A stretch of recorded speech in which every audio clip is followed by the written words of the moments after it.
จงเข้าใจน้องจงเห็นใจใหญ่ได้วางสู่แม่น้ำของเขารอแค่แลยิ้มแม่ยิ้มแม่เว้ยปองแต่บ้า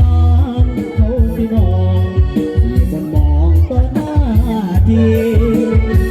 เป็นเมียในบ้านเก็บวันวานโมวนมวนผู้เสียสละก็ต้องส่วนเป็นส่วนหน้าที่สามีจักจำแนใจแย่ผิดถือสวัสดี